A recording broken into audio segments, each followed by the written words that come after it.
Kalispera Noti Afriki, Kalispera everybody else watching around the world. Good evening and a warm welcome to Dan Really Likes Wine, presented by Pick n Pay. And welcome from a tiny sliver of land on the southeast coast of the Peloponnese in Greece, which is where I find myself to kick off 4 weeks of Hellenic indulgence, as together with my Greek wife and our kids, we visit some family and explore what really is the most wonderful country I know outside of South Africa. A combination of impeccable weather, of glorious food, and in recent years, increasingly eye-catching wine. The quality of Greek wine over the decade that I've been coming here has gone from pretty good to extraordinary at its top end. And so over the course of the ensuing 4 weeks, I will be drinking Greek wine. I will be meeting Greek winemakers and looking at a wine and looking at the wine scene, which I think is going to have a really big influence on South Africa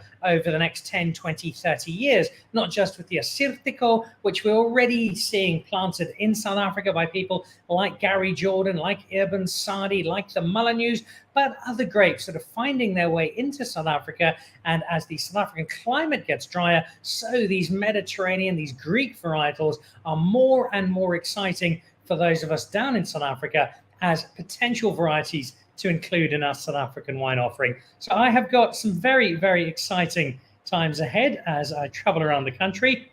And I start off here in Monemvasia. And what you saw as the opening there is the Moni Emvasis Luxury Suites, which is where I'm staying, which is where I find myself this evening as I say hello to all of you from Greece. It is not just me, though. I have on the show this evening two of the most exciting young winemakers in Greece. They're going to be talking me through their vineyards, the wine that they make, and where they think Greek wine is headed, but also why it's got just so good over the last stretch. And I'm really excited to have them on the show with me. So they'll be joining me in just a moment here at the Moni Emvasis Suites in Monemvasia. You can Google it. It is lovely. Before we do that, though, here's a quick look at a little bit of wine news.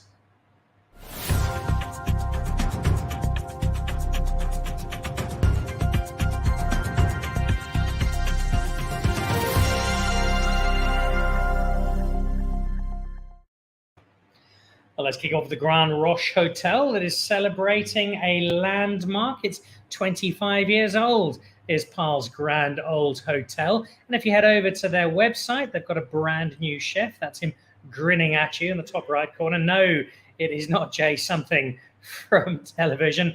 It is the chance to head out to the Grand Roche. They've got some lovely offers in a really regal spread of an establishment out in the Paarl Winelands. I always feel Paarl doesn't get quite as much attention as places like Stellenbosch, which is a little undeserved, because if you head over to Paarl and into the Grand Roche in particular, you will find somewhere that is particularly welcoming and eye-catching. So go and have a look at the Grand Roche's website. You might find time for a night away, a splendid meal, and a little bit of luxury in the Paarl Winelands. Now, speaking of getting away, this was my trip here. Now, this was really interesting because whenever I fly, I do my best to try wine I've never tried before. Now, often that means a flight to London and something Californian I haven't had before, or maybe an Emirates flight and a Burgundy that is new to me. But I flew in Turkish Airlines via Istanbul to Athens, landing yesterday. And these three were wines I hadn't tried before. Now, I've got to contextualize this with apologies to the Turkish wine industry, but my first flight on Turkish was probably, better part of 15 years ago. My strong suspicion was that Turkish wine was only on the plane in case they ran out of jet fuel. That was really the quality of what was served. But over the years, it has improved immeasurably. And the three wines that we were able to try on the flight, the three Greek wines I had in the middle there, a Sauvignon Blanc was a little muted, but the balance was nice, not too acidic, some nice fruit to it, some nice citrus to it, a good bit of zest, and a very pleasant Sauvignon Blanc. I'll skip the one on the left for the end. The one on the right, that is a red blend. It's Syrah led. And then I think I've got this right in Turkish, Uzoguzu. It sounds like a Japanese whiskey, but it's actually a type of grape in Turkey. First time I've had it. And what it gives you is a very savory, very elegant, a very light blend, which is kind of what you want with red wine at 38,000 feet. You don't really want something that's too heavy most of the time. And this did the job quite nicely. But the one I really enjoyed was the one on the left. That is a grape called Narins. And it was served with prawns. And you know that little bit of sweetness you get with crustaceans? That was there in an aromatic textured white wine that worked really nice. It elevated the prawns, and both of them just had that little edge of sweetness to it. Certainly nothing demi-sec-like, but just a touch, a little bit more sugar, I suspect. And what it brought through was a really nice pairing. So well done there to the team from Turkish Airlines, and nicely done. So thank you guys, much appreciated. And yeah, that was my flight into Athens. And Athens is where I was until this morning. I've now driven down to the Peloponnese, and it is in the broader region that I find my two winemaking guests. So let me say a warm welcome to Dimitris Skouras from Domaine Skouras, which sounds a little French, but is actually Greek. And Katarina Bosinakis joins me as well. Guys, a very, very warm welcome. Lovely to have you both on the show. And thank you for joining us. Let's get an introduction and a bit of a background. Katarina, kick us off, if you will. Am I right? Is it you and your partner who make the wine together, and you're down here in the Peloponnese? Actually, first of all, thank you for inviting us, and welcome to Greece. It is very nice having you here and speaking for Greek wine. Actually, I run my family winery along with my brothers. My older brother Sotiris, who is the winemaker, and the younger brother Konstantinos, who is right now a student in agricultural university. Actually, we are located in Mantinia, which is in the center of Peloponnese. Our winery is since 1992. Our parents actually got involved with the wine industry 40 years ago, when they took over the wine distribution network from their parents. And after falling in love with the world of wines in 1992, they built their own winery at Steno. Steno is a small village in the heart of Mantinia, where is the home of Moschofilero grape.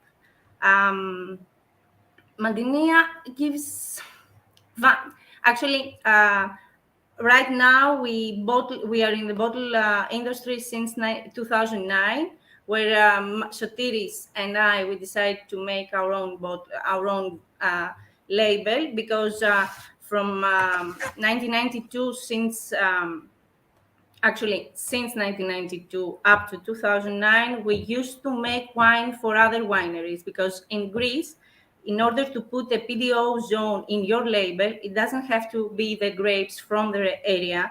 It has to be the vinification it has to be in the region. So we used to make wine Mantinia PDO for other wineries, and 2009 we decided to make our own label.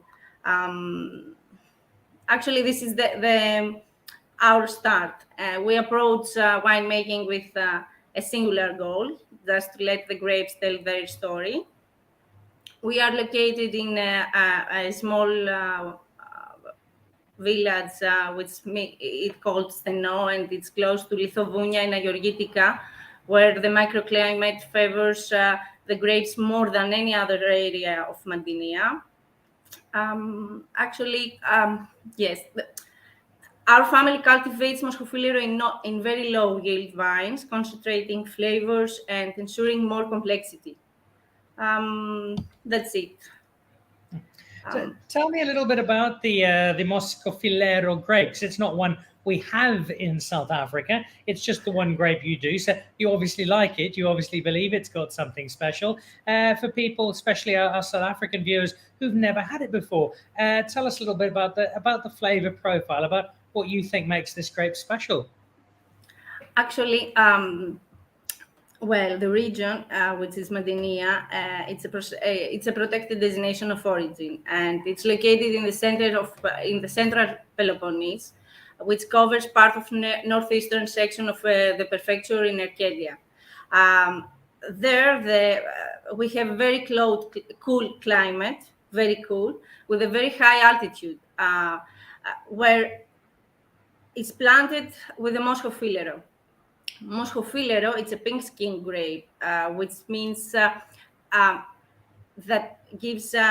it can give white wine and rosé wines, and the dynamic of the grape, it can give sparkling wines too. Because of the high altitude we have and the cool climate, it keeps the aromas. So we have a very very aromatic grape variety. Actually, do you allow me to start from some years ago? Moscow Filero, it used to be very low alcohol, with no aging potential and no color on it at all. We have seen some tries from wineries of the area, and one of these wineries are my family winery, that we try to make Moscow Filero more typical, which means we follow a long skin contact that gives us some color. That's why we don't have a very light white wine. Our Madinia has some color in it, some pinkish or gray hues. Actually, Moscow Filero in ancient years used to say that it was Kapnias Inos. Kapnias in Greek means smoked because of the color of smoke. So Moscow Filero right now, our Moscow Filero gives very aromatic wine with medium body, because of the long skin contact that we make and the low yield that we try to make. And of course, we take a very small percentage. We take only the 45% of free run in the press machine. So Moscow Filero, it has aromas which close to Muscat and Torontes and Gewürztraminer. We have a lot of rose petals, we have citrus, we have blossoms, jasmine, we have violet, and the most important thing about Moscow Filero is the high acidity. Because of the altitude, we have high acidity. That's why, and the cool climate gives it high acidity. So we have a very fresh and refreshing white wine, and that is actually it is very the secret is that once you taste Moscow Filero, you never forget it. You always remember the taste and the aroma of Moscow Filero.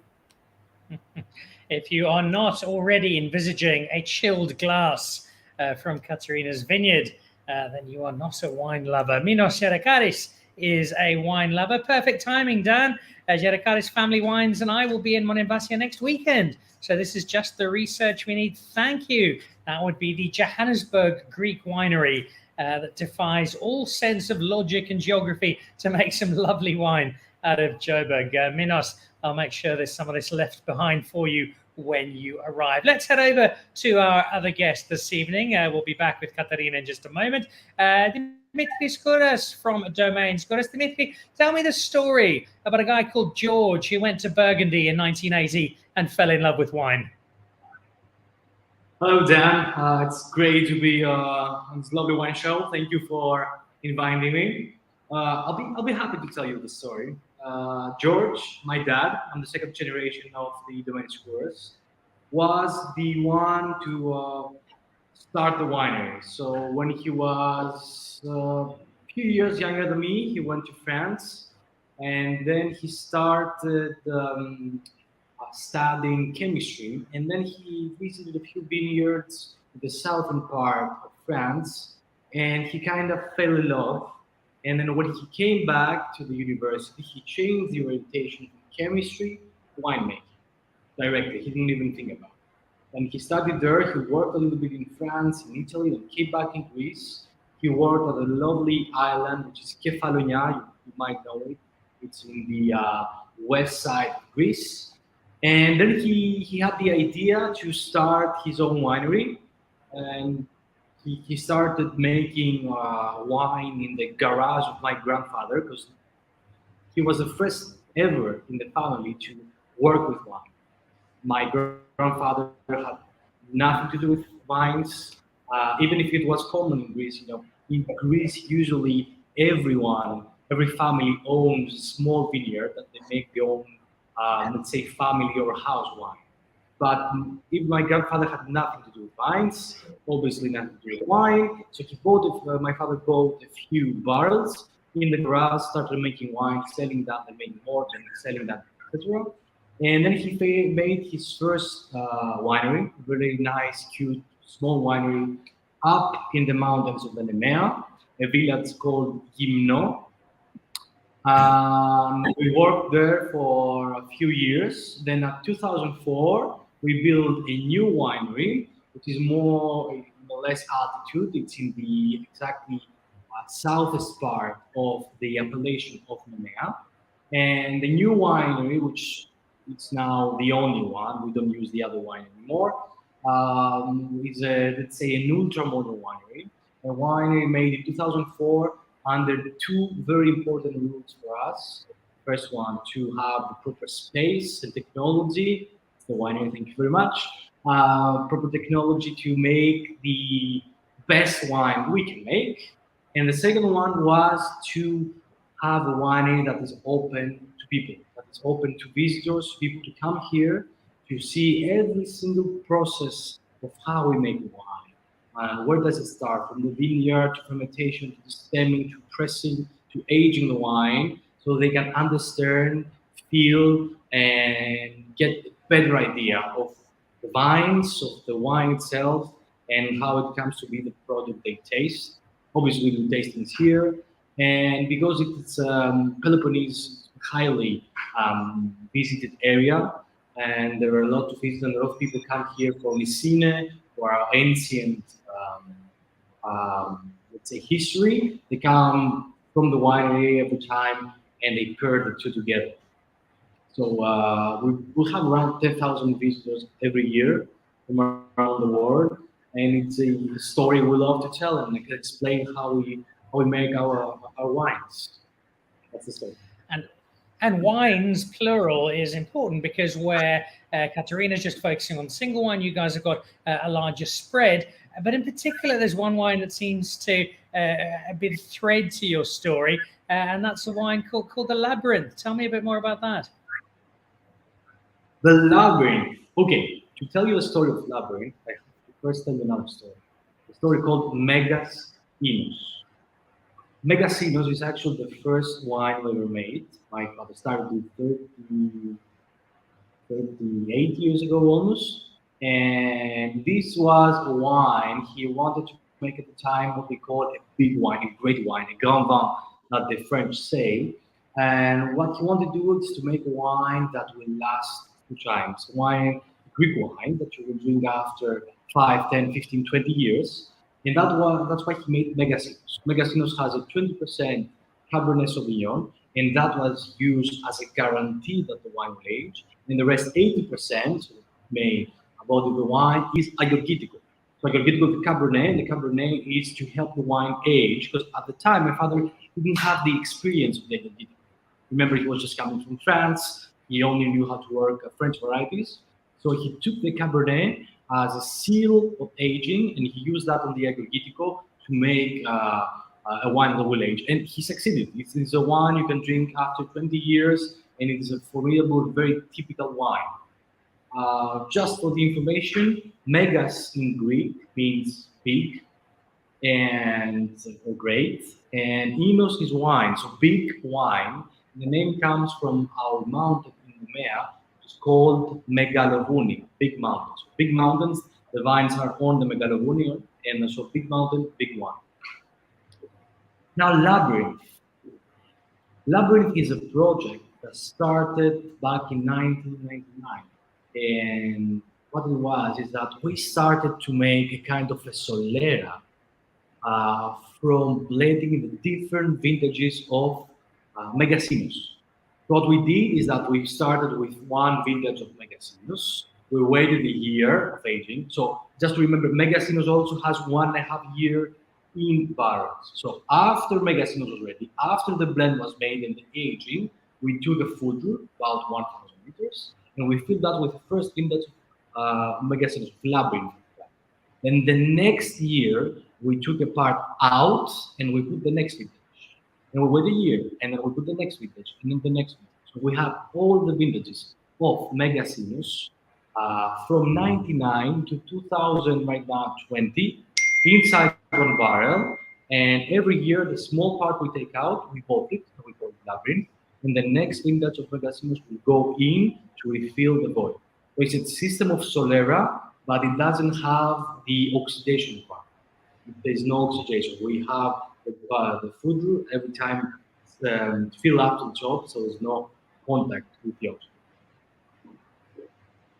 It's an impressive sounding wine. It's one from quite a selection, and I'll touch on one or two more of those in a moment. I want to jump back to Katerina. We hear from Dimitri talking about the initial French influence from George through to the current generation and how that has impacted on the wine there. But it now seems very much to be wine made on Greek terms, so to speak. Something we have in South Africa is we're starting to no longer try and make wine like the French. We're making wine on South Africa's own terms, make wine that speaks to our terroir and speaks to our winemakers, rather than trying to make wine that copies or pays homage to somebody else. Is that a fair reflection of the wine that you make, of wine in Greece, that instead of Greek winemakers trying to make wine like somebody else, you're really celebrating your own grapes, your own terroir, your own style of winemaking? Actually, yes, we are very close to you in a manner of speaking, because we try to let the grapes tell their own story. So we think that it's very important that there are the vine growers.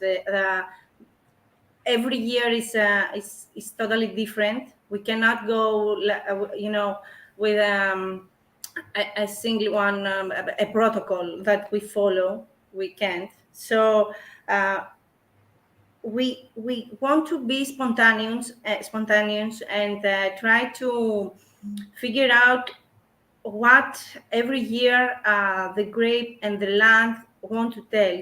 Our region is because of the altitude, it's very high. It's about 700 meters high from the surface of the sea.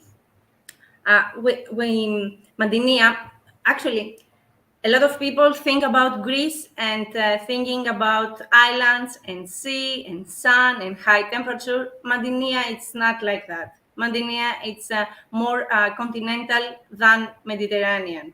So we have very heavy winters. We have wet summers. We have very big difference in the temperature of the day, between day and night, about 15 degrees of Celsius, which is very high. But this is the reason that we have so tasty fruit. We have because the vine can work during the day, but in the night is getting rest, so it makes more tasty berries. So we don't want to lose that, and we work on very low involvement from the vineyard to winery too. We have very low yield production, because actually Moschofilero is a very productive grape variety. By law, you can make about 1,100 kilos per strema. But some vine growers can make 2 tons per strema, 3 tons per strema. So we are coming and we lower this yield production to 100 kilos per strema, which is It's okay. It's not very low. It's not very high. It's okay in order to have the concentration that we want. So we lower the yield production. We make long skin contacts with cool vines, and we take the 45% of the juice. So the involvement, it's the minimum that we do. So the wine, it has its own character, and it can deliver the message of its year, because each year it's different. This year, because of the climate change, we used to have harvest late October.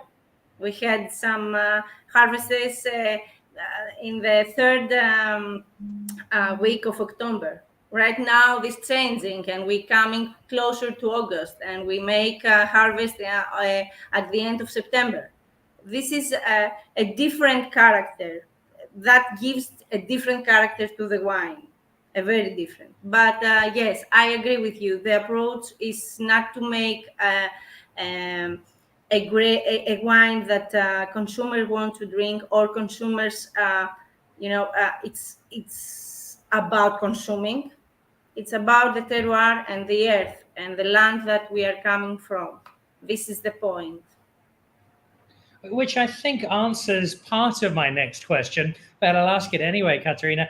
My own experience over the last decade, as I said at the start of the show, is that I've seen Greek wine improve dramatically. Not to say that the wine was bad when I first drank it, the white wine in particular was by and large very good, but I'm now seeing exceptional Greek wine, and I'm seeing it more regularly. And that says to me something is being done really right. Part of it is you're recognizing your terroir, you're making wine on your own terms, and you're getting the very best out of it. What else do you think has shaped Greek wine in the last 10, 15 years to take it to a level where the rest of the world is really sitting up and taking notice of Greek wine? So, Dan, I will be very honest with you. Greece produced wine a lot of years, but we have educated enologists about the last 40 years, and the know-how of enologists in the winery and the know-how of the vine growing, I think it was at 90s that became more more disciplined and more accurate to the way that we want to make wine. But I think that the most major factor that made Greek winemakers and Greek wineries to become more how can we say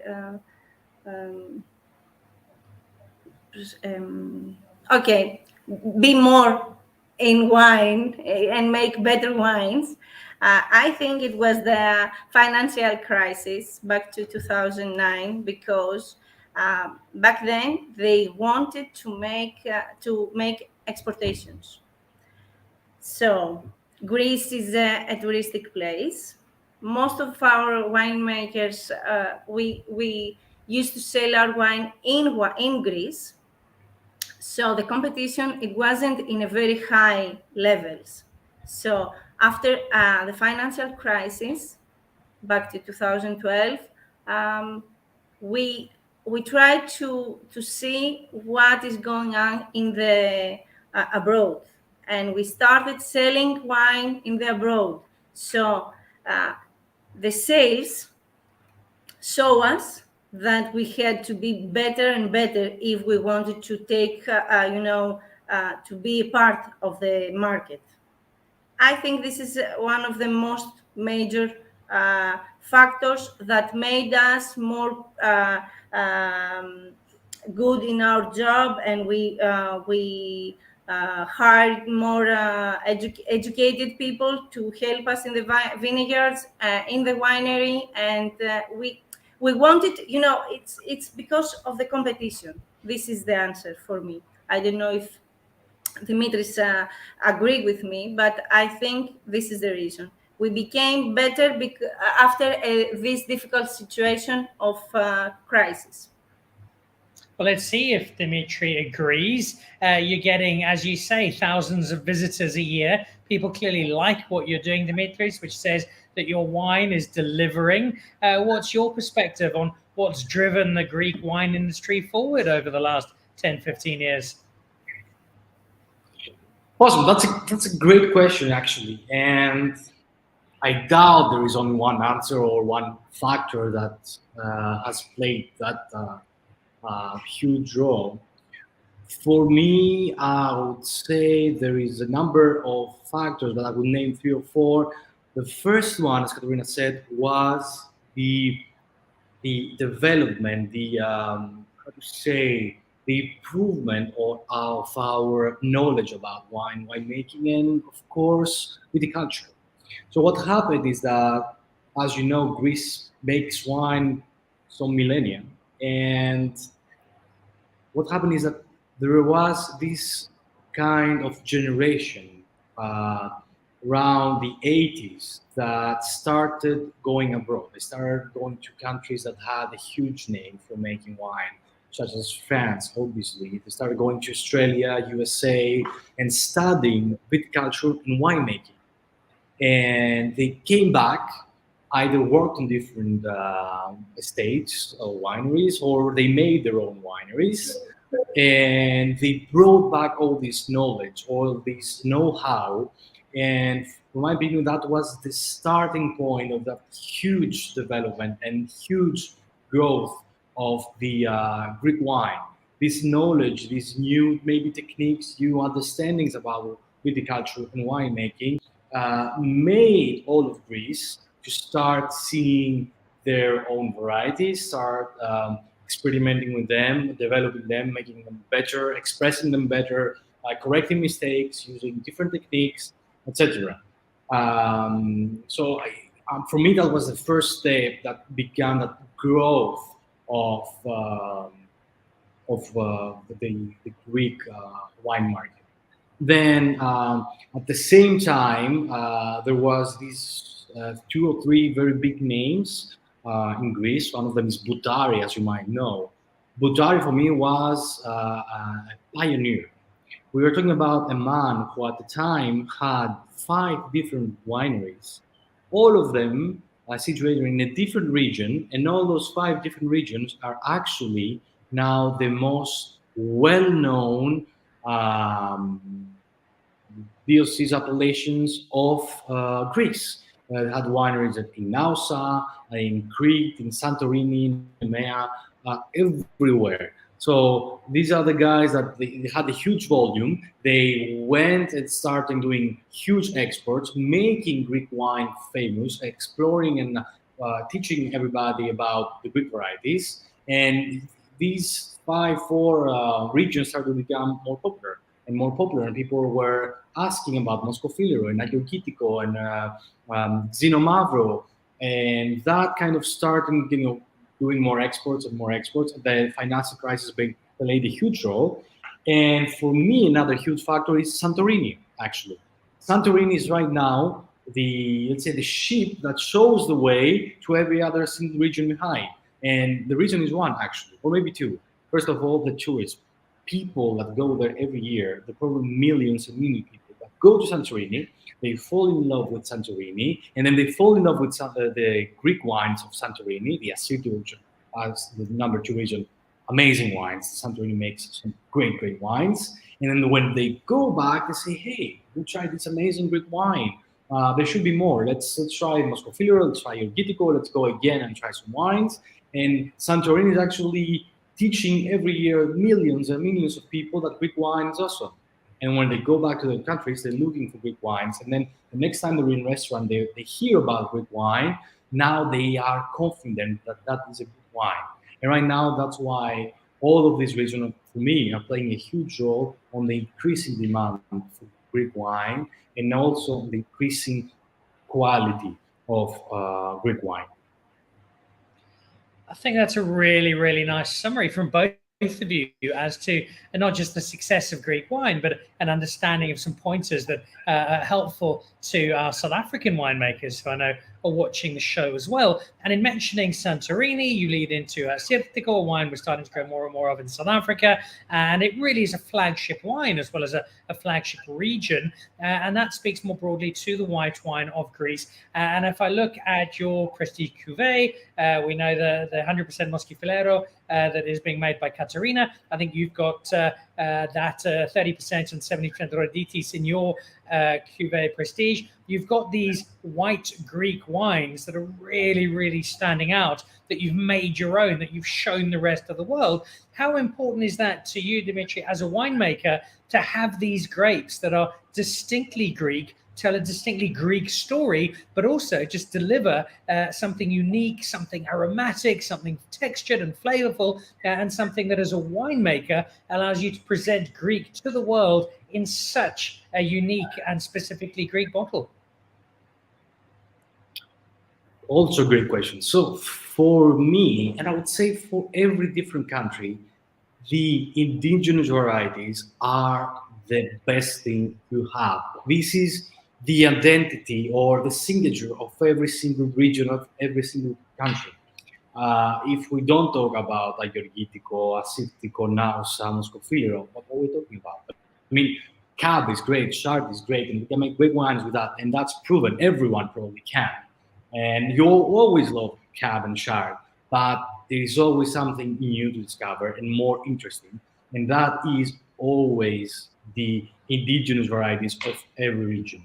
No matter where you go, no matter if you know the country, if it's a huge wine producing country, if it's not, the most interesting you can do is try those varieties, understand them. It's like speaking a new language. You know, if you go to Greece and you hear some Greek words, that's what you like. That's what's interesting. If they speak your language, it is less interesting. It's like you never left from your own country. And for us to have those varieties, to learn from them, to make them better and better, to express them the way we want, that is, I would call it luck and success, and no one could ask for more. And we are a lovely, rich in terms of varieties country. We have about 300 and plus varieties, and few of them are known, but I'm very confident that soon more varieties, more Greek indigenous varieties will become popular. Um, Winemakers will start developing them because, you know, winemaking and viticulture is a difficult thing. You don't just choose a variety and you make a great wine. You have to work with that variety for years and years, maybe decades, to understand their flows, to correct them, to help them, to express them, and to take what you see in the vineyard and cage it into a bottle and let other people understand it and see. That is probably the bigger challenge we are having right now, and it's a great one actually. It's a chance that is being grabbed with both hands by winemakers across Greece, which leads me, Katerina, to the wine I'm drinking this evening. And before we jumped on air, you gave me thumbs up, so I didn't have to throw this away. You said it was one I could certainly drink.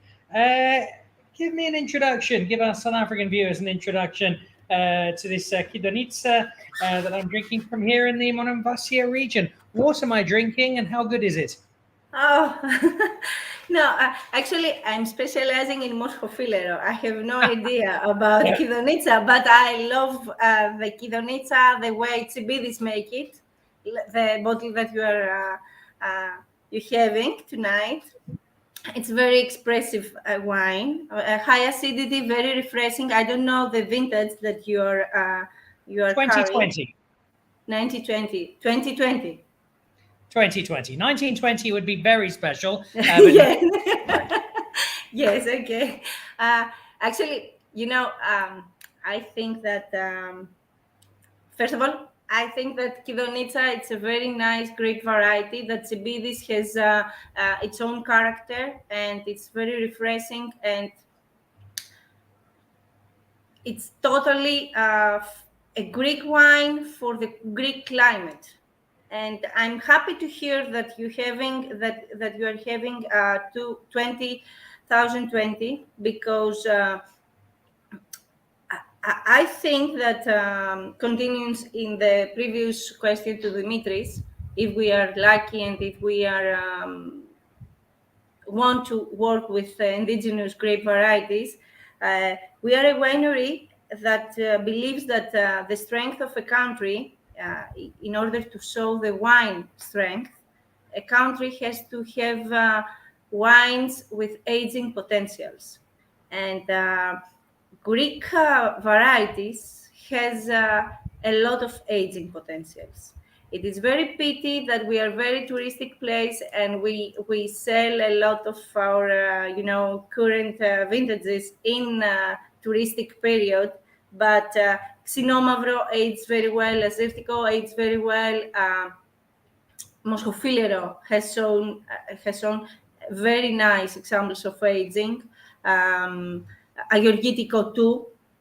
So it's amazing how you taste a very fresh Kidonitsa, and you can taste it 2 years after the harvest, and it's totally fresh. Because the Kidonitsa that we are having, I'm sure that it will be very fresh. And I want to convince people try aged Greek wines, even if they are white wines. It's not only the red that can age. So unfortunately, I can't tell you a lot of Kidonitsa, but I guarantee that it will be very, very nice wine that we are having. Well, if all goes according to plan, I will have the maker of this very wine on the show with me on Thursday, and we can look at it in a little more detail. What I do love about that, Katerina, is talking about aging white wine. It's a battle I think we're slowly winning in South Africa, persuading people that white wine doesn't have to be drunk 10 minutes after it's been bottled, and that there is great value in letting it develop and open up. And so I'm glad to hear that that is the case here. We're almost coming to the end of the show, sadly, but before we do, just a last word from you, Dimitri. We've spoken about Greek wine getting to where it is now. You've watched the story of your family come through to 2022. What for you does the future of Greek wine look like? What does Greece as a winemaking community need to do more, need to do better to get the very best out of Greek wine? Perfect. The obvious answer is that we can always do better and always find something to improve. Speaking as a winemaker, as a vigneron, as a someone who works with vines and wine, I think our focus right now is towards obviously the Greek varieties. That's what we're aiming, and I think what will help us improve is what I said before: is understand those varieties and express them and make them better and show the world what we can make. And I would love to see many more wineries being created, and wineries be created in zones and regions we don't know. And I think the involvement that has to come in the development would be in very, very small steps. We are the great place now. I think we are at the time right now that the Greek wine has never been more famous, popular, well known, and at the quality that it's right now. We're probably at the best timeline ever and time for the Greek wine. So I think the development right now is baby steps, what we call baby steps, understanding our varieties, even if we work with them many years, expressing the local region, and then maybe starting to see the regions, our zones, in small fragments and expressing those. Like for us in Nemea, our next goal is to separate our regions in that 17 different villages that consist, that make up the zone of Nemea, and start making wines from those specific regions and villages. So cut them down in 17 pieces, and every winemaker will be able to show, hey, I'm in this village, or my vineyard is at that village. So I will explain how it is different from that village and what it has to offer, and how a Georgitico can wear many different hats and can have many different qualities, not just the maybe general one we know. And that for me is a giant step to be accomplished. It will take decades to really go in the depth of the Agricultico. And that's something I'm expecting to see from any other zone. Just talking about the medals where I am, I would love to see that in Santorini, even though it's very small. Crete has many things to offer. Nausa and Sinomavro, Moscow Field, same thing. There are many things to do. But from now on, I think there's actually what I said before, baby steps, small steps, getting better and better and better. A suggestion of some of the more village and parcel style wine setup of France. It's a question that's been asked in South Africa as well. Do we need to be more region specific and celebrate our strengths? It's always a challenge, though, when you make so many wines quite so well. And I think that might be part of the Greek challenge as well. Although in the case of Katarina just making the single wine and pulling it off marvelously, there are many answers to that wine question, and we'll continue to discuss them as Dan Really Likes Wine unfolds over 4 weeks in Greece. 4 weeks that Gerard Holden from Holden Mance in Franschhoek is watching closely. You better bring back some great examples of Greek wine, Dan. Look forward to learning more about Greek wine. Well, we've got great people like Katerina and Dimitri as our professors of wine as my month in Greece unfolds. Hey guys, thank you both very much. It's been a fascinating show with you, learning a little more about Greek wine and discovering more wine that I definitely need to try and to sample. So I'll be looking out for both of your wine over the course of my 4 weeks. And I shall leave you both with an invitation. Come and visit us in South Africa. Come and drink some wine. Come and share it with us. Bring some of your wine along. And we look forward to hosting you and seeing how South African and Greek wine compare with each other. So thank you both so much for being on the show this evening. Thank you very much. Thank you. So you are welcome to come to our region too. Now you are close. I'm about to jump onto Google Maps and find out where you are. If you see a couple of minibuses of thirsty South Africans arrive, you know I'm touching down. Katarina, Dimitri, ευχαριστώ πάρα πολύ. That was a lovely evening. Minos Erekaris, thank you, Katarina and Dimitris. Excellent show. Minos will be in Monemvasia in the next few days with plenty of wine to explore. And that's what we will be doing when it comes to Thursday, where we are looking at the wine of Monemvasia and Laconia and the broader region. And then next week, Monday, I'm in my wife's village, Ancient Messini, Mavromati. Well, I'll be drinking some wine from that particular stretch of the Peloponnese, as well as the wine that my wife's uncles make. They taught themselves to make wine and make it in plastic oil drums in a garage. Will I survive? I shall find out next week. And next Thursday, I will be in Sifnos and drinking some wine there with South African Peter Lemmer and trying some of Ian Nodia's Colombard and seeing how Colombard and Assyrtiko shape up, which is a conversation I'll also be having in Athens in a few weeks' time with Yannis from Vasaltis, who you saw on the show last week. So lots of Greek indulgence to come, possibly a Greek meal or two in between. Right now, I've got a sunset to go and check out outside the Moni Emvasis Suites in Moni Emvasis on the southeastern tip of the Peloponnese. Thank you so much to Katarina and to Dimitris for joining me on the show, and to Moni Emvasis for hosting me for a few days. I will see you all back again on Thursday. Have a great evening from Greece. Good night. To join the Pick and Pay Wine Club, simply SMS your smart shopper number to 36775. It's absolutely free, and you'll get for yourself 3 times the smart shopper points on every bottle of wine bought. You'll also get a 20% discount on 10 different wines each month, a 25% discount on a case of wine, and a Magnum, some terrific competitions and invitations to awesome events.